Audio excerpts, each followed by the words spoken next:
Hey everybody, it's Scott Steen with winnersandwhiners.com, and this is Today in Sports Betting, doing it MLB style. And Scott Reichel and I will be taking a look at the full slate of MLB games as we do each and every day, except the Lord's Day. We do take Sunday off, but 6 We're like days. Chick-fil-A over here.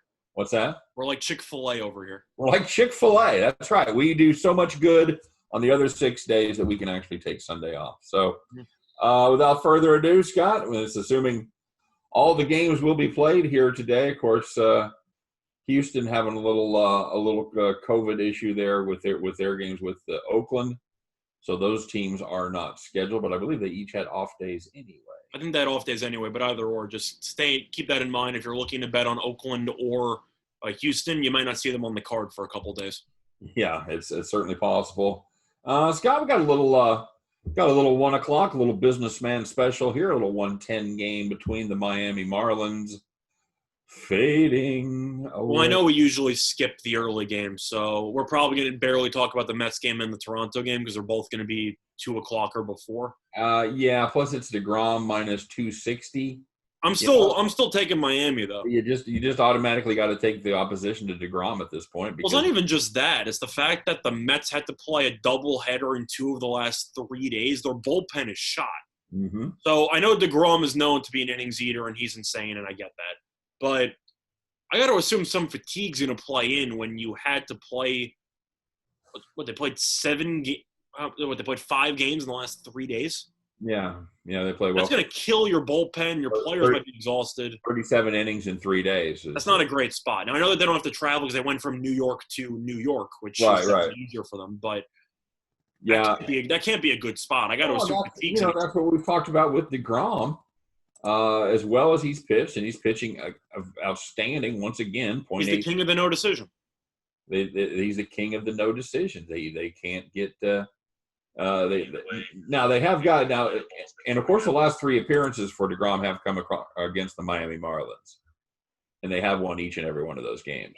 But has he gotten a decision in all 3 of those games? Right, but he does not get the decision. But the Mets have been able to get over the hump. But I'm saying, does he have a win in any of those games personally, or is he like 0-0 in all 3 of those games?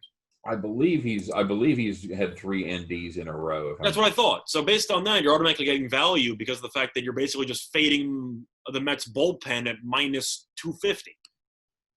Yeah, that's kind of what you're doing is you're counting on the last 3 innings there. If I was going to play it safe, I'm not going to go much into it. I'd take Miami plus 1.5. Okay. Mets are the home team. They're not going to bat in the 9th. I don't hate that. His last 2 have been no decisions. He's had 4 no decisions and 2 wins. He's 2-0 on the year. And what's his ERA? 1.8. This is just stupid. Oh God! All right, so next I'll lean to the Marlins plus 1.5. Yeah, I'll just take the Marlins flat up on the straight up on the money line. I'm okay with that. Plus two and change. 207 game. Another one we probably won't make. This is going to be Baltimore, Toronto. Toronto City over here. Give me Toronto. Yeah, that's I'm trying to see if there's any value here. Minus 170 on Toronto. On the Orioles? They've been so bad. They hit the wall completely. Yeah, and they've got a young pitcher going here. Keegan Aiken is going. He has thrown a 3 1/3 innings this season. Hasn't been great. Giving up 2 hits, 3 runs, 1 home run. I'm going Toronto. They've been hot, and Baltimore has not. So I'll go to Toronto. I like this Toronto team. Chase Anderson. Do you agree with this line? I think this line should be closer to 190 or 200. Yeah, I think that's a 200 line all day long. Chase Anderson's pitched well in the season. He's pitched okay. He's not a great starting pitcher, but Baltimore is the unknown pitcher. Their bullpen's still terrible. They also just traded Michael Givens, so their bullpen's even worse. And Toronto's been really good. So in today's day and age, you look for an ERA that's under 4 to indicate any kind of a quality pitcher. Yeah, I think 4.5 because now you have more runs. But yeah, I'd say 4. I say 4 is usually the measure. So, all right, so now we go with a 4-10 game.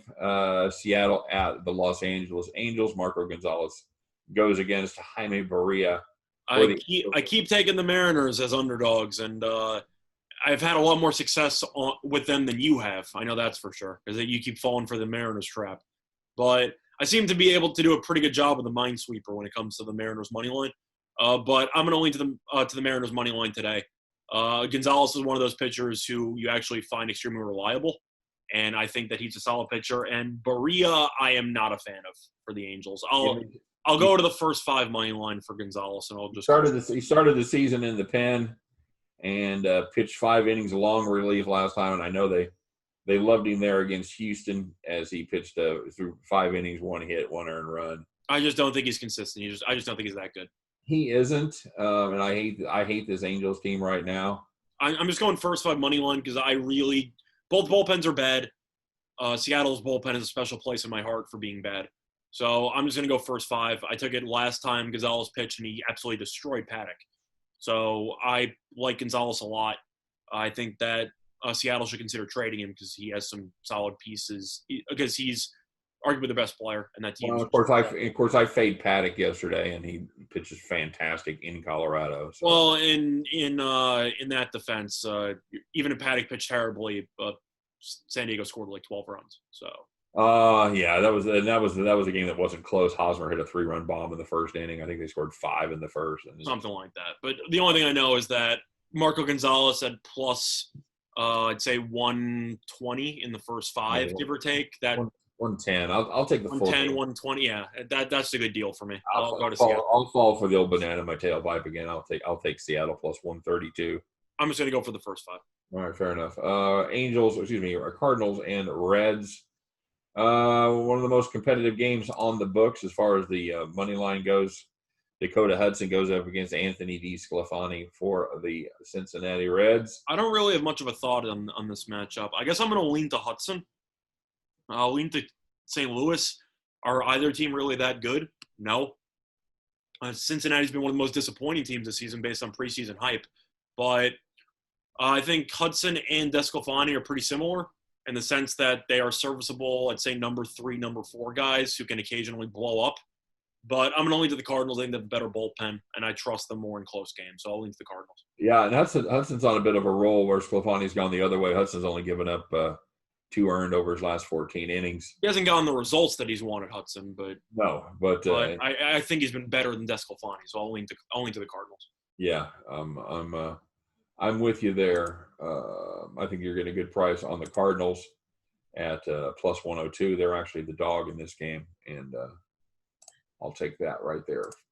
No question about it. All right, next up on the board is the Tampa Bay Rays, New York Yankees. Big series for your Pinstripers there, buddy. And they send Garrett Cole to the mound to go against Tyler Glasnow, who we'd been down on, but he actually well, I liked him in his last start against Baltimore, so hopefully that'll turn out. Well, I was going out on a limb there. Huh? You like the Rays over Baltimore, did you? I did say that, and I said I like Glasnow to pitch well there, and he did. I put my asbestos gloves on to cover that take. Mm-hmm. Yeah, he pitched well. Gave up two earned 7 innings. Yankees. Everybody's hurt, man. Everybody is a miraculous doubleheader win yesterday. Everybody's banged up. They did pull off 2 wins against the Mets.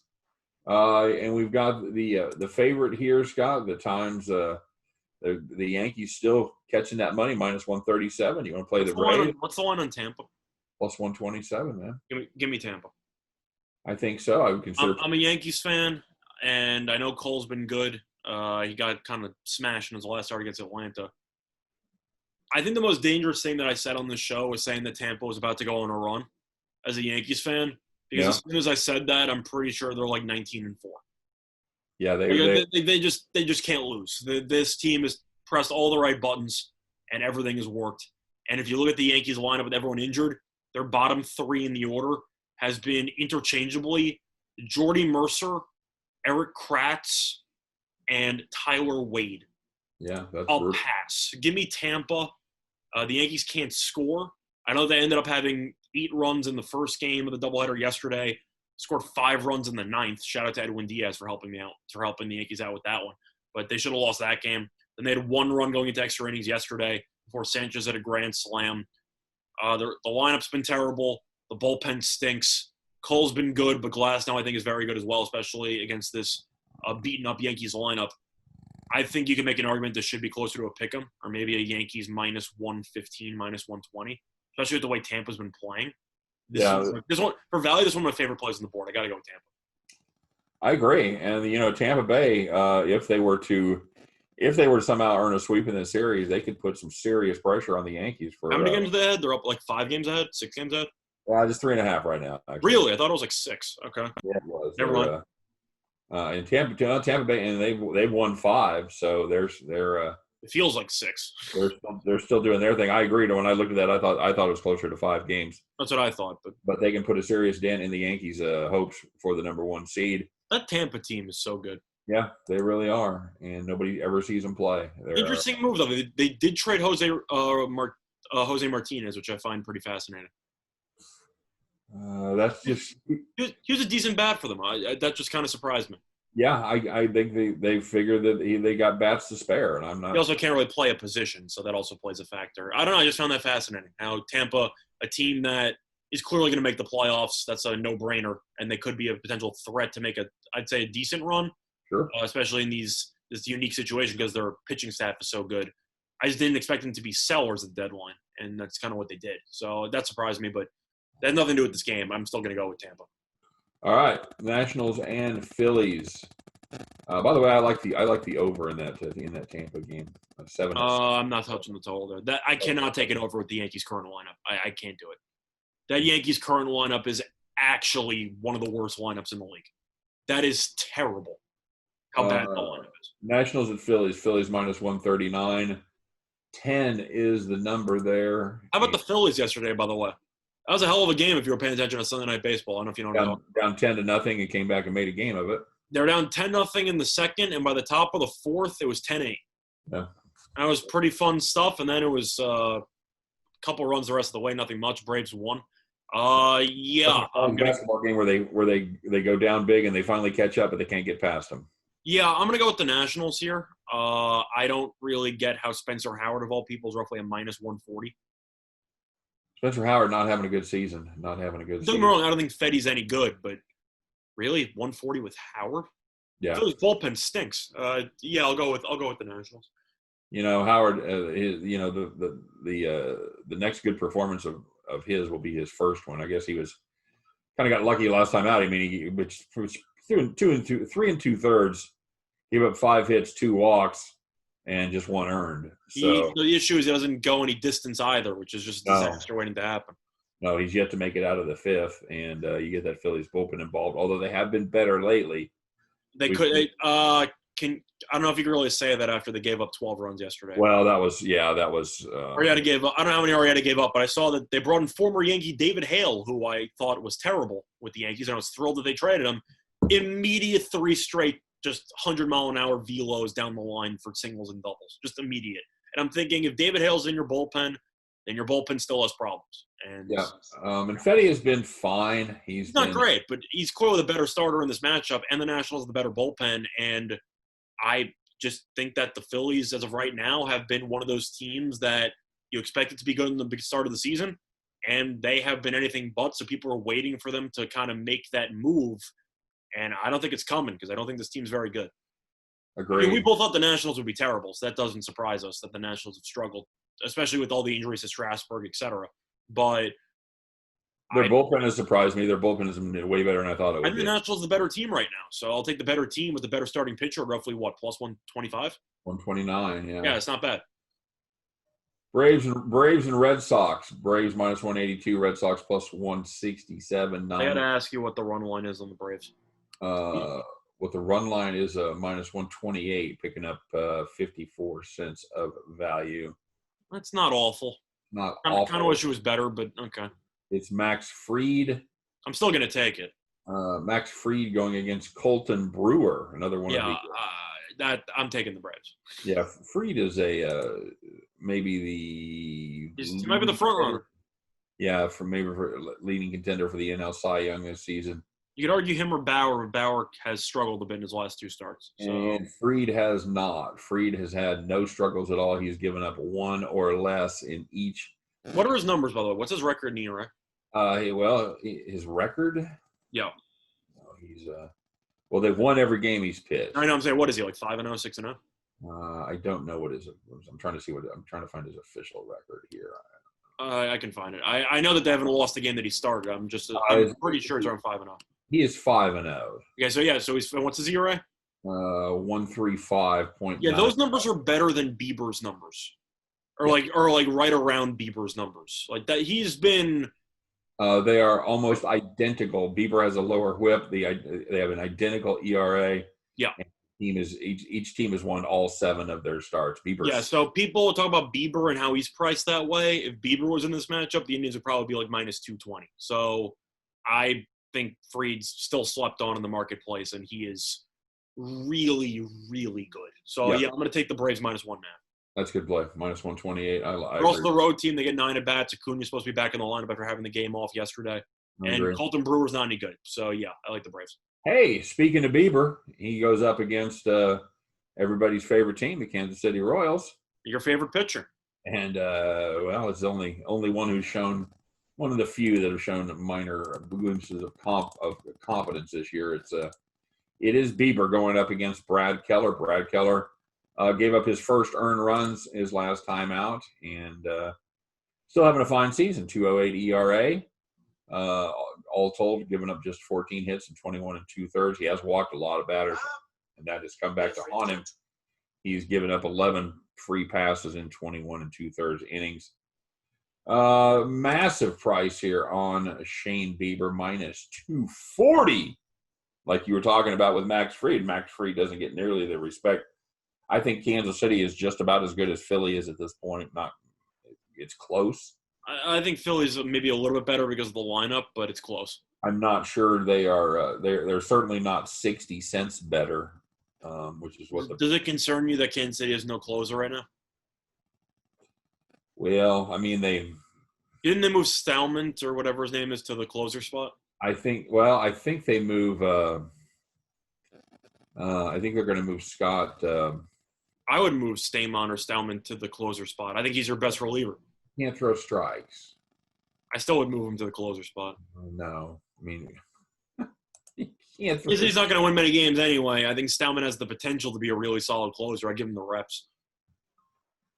And that may be what they do, but Trevor Rosenthal had to bail him out the other night. They brought him in. They're trying to use him as a setup man, and he comes in and basically walks the bases full. So it was bad. He's bad occasionally. I mean, relievers have that moment, but I think his stuff is dynamic, and I think that if your team's going to be bad anyway, you might as well try to prepare for the future. Well, he's definitely going to be somebody that the Royals are going to have.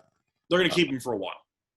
They're going to Scott Barlow is who I was trying to say. He's I didn't realize he was. You want him to be the closer? I do want him to be the closer. Has he been good this year? Because I remember him being awful back in the day.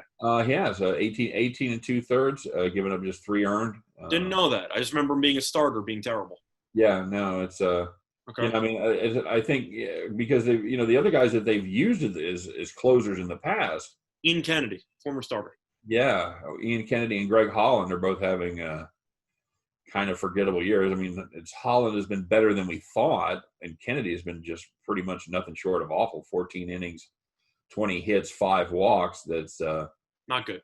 No, that's not good at all. That's getting close to 1.7 whip, something like that. So yeah, I think that's what happens. I think they bring in Barlow to close. We'll see what happens. It could be a closer by committee too.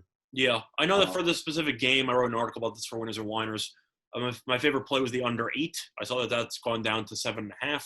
Yeah. But when I wrote the article, it was at 8. I'm gonna go back to the well. Haven't done this play in a while. Indians first 5 under. I know that I did that on Bieber's last start, and that worked out. I'm gonna do it again. Give me the first 5 under. It should be around 4. Yeah, we hope. Let's see. It should be 3.5. It's a shame. Still like it. 3.5 juice to the under. Fun stuff. I'll take the lean. I'll lean. Screw it. Actually, I'll lean full game under. All right. Yeah. I gave out Indians run line in my article as well. Am I thrilled with that play? No. But I can't – for an article, I can't give out a minus 220 money line. I mean, that's just a joke. Yeah, I leaned Indians run line there. People aren't going to winners and whiners to see you take a -240 favorite. Correct. So I'm going to lean Indians run line there because I do think the Indians bullpen is better than Kansas City's bullpen, which has looked a lot better than I thought it would. But I'll lean to the under. That's my main option there because both starters are actually pretty good. I just don't want to get involved much in that. It's not great, but Cleveland struggled hitting the ball all year. They have arguably the best starting pitcher in the league right now, statistically speaking. And I'm just not riding the Keller bus. I know he's been good so far this season. It's mostly a fade of Cleveland's offense mixed with Keller being good. Those walks bother me, man. They really do. That's fair, but Cleveland has not been good offensively, and I think that plays a factor. All right. Yeah. All right, let's move on. You got a no-hitter kid going at it. She has a chance to do what only Johnny Vandermeer has done in the history of the MLB, and that is, of course, pitch back-to-back no-hitters. Lucas Giolito goes for the Pale Hose against the Minnesota Twins. Kind of the fading Minnesota Twins. They're currently finding themselves over under half an inning with no hits. Over under half an inning. Well, yeah. Giolito starts. I mean, the White Sox start. I'm saying for the Twins to get a hit, over under half an inning. I don't know what you're asking me. What I'm asking is if you think the Twins will get a hit in the first inning or not. No. So you're taking the over. Okay. Okay. Well, it's not half an inning. I don't know. Okay. Anyway. I might have just meant like, okay, fair enough. Yeah. Thirds of an innings, whatever. And I kind of meant would they get a hit in the first inning or not. No. Just for okay, you're giving the 10-inning no-hitter streak. Respect. Just for grins, yeah. We'll go with the 10-inning no. At least I don't know what he did. I don't know what Giolito did in his last inning of his game before. I don't know either, but we got a price on this one. The White Sox favored -127. Twins at home +117.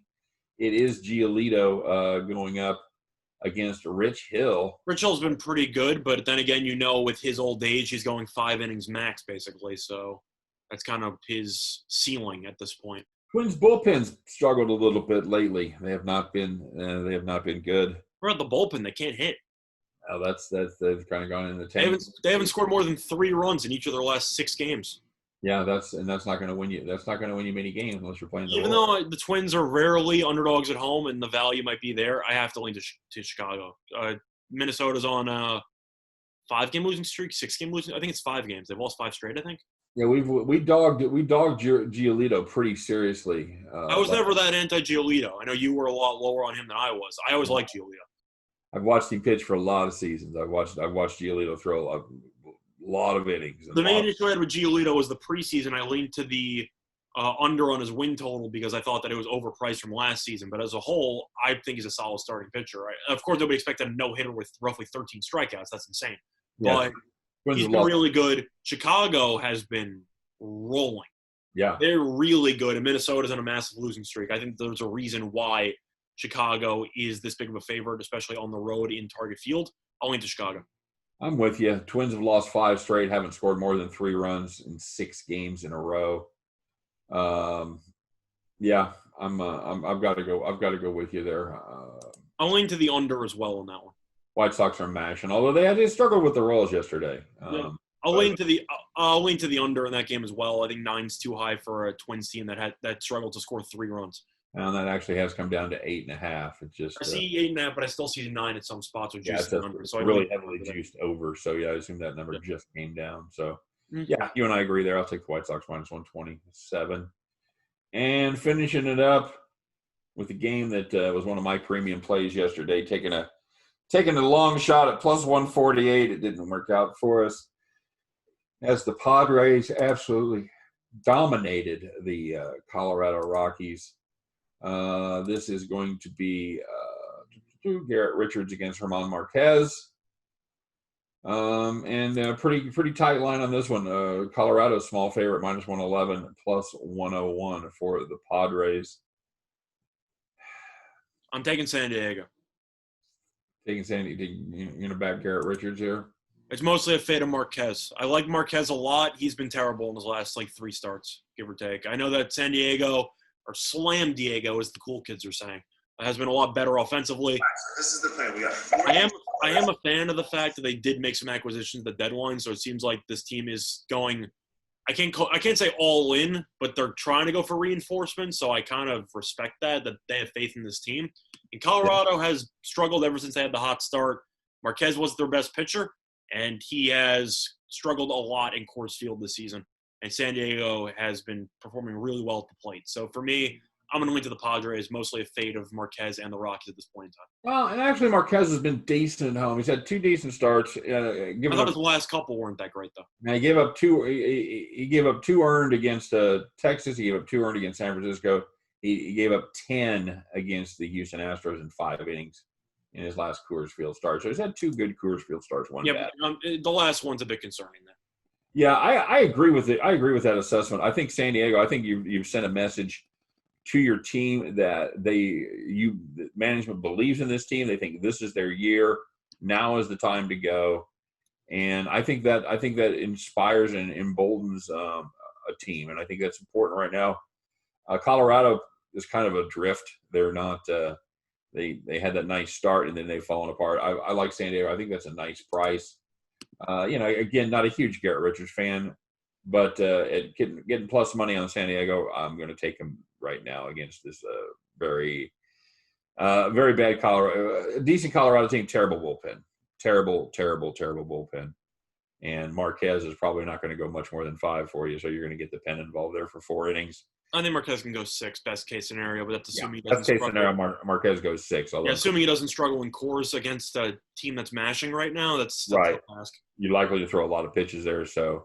Fun prediction, I expect Tatis to go yard. I might get involved in the over 12 there as well.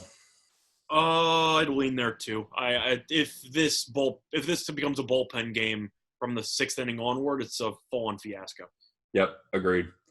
All right, there you go, man. That's our baseball card for today. A little lighter than normal. Monday, regular off day for a lot of teams, and not so much as in the COVID world, but still a few teams with Monday off. So we've got some plays there that we definitely like. So anything else to add to this show here before we wrap it up, Scott? No. Overall, looking forward to some high-quality sports coming up today. Yep. And hopefully this upcoming sports week, turns out to be a good one because we do have college football on the horizon. I don't know if you watched any of that final round of golf yesterday, but I did not. I heard there was some massive putting going on there late in the match. Those 2 putts are 2 of the greatest putts I've seen live in my lifetime. Then again, I know that you had that huge, massive putting display between Morikawa and Justin Thomas about 2 months ago, which a lot of people talked about as well. I didn't see that live. The Johnson putt was nuts. And then at that point, I assume Rahm's going to choke because he's a little bit mentally fragile. And then he absolutely just bombs the 66-foot putt. Both of them were just dead center. It was really just magnificent to watch. That was banged it right back at him, man. It was great stuff. Something to see. All right, guys. Well, that's the show. Appreciate everyone stopping by. Of course, Scott and I do this every single day on Today in Sports Betting. Like Chick-fil-A, we take Sunday off, but 6 days a week we're out there. We're out there capping it, so you don't have to. Everybody, we appreciate you watching. Don't forget to stop by winnersandwhiners.com. Check out deep dives into every game going on every single day. And for myself, for Scott Reichel, for all of us over here at Winners and Whiners, thanks for watching Today in Sports Betting. Appreciate it. Good luck on all of your plays today. And we'll see you next time. Bye-bye.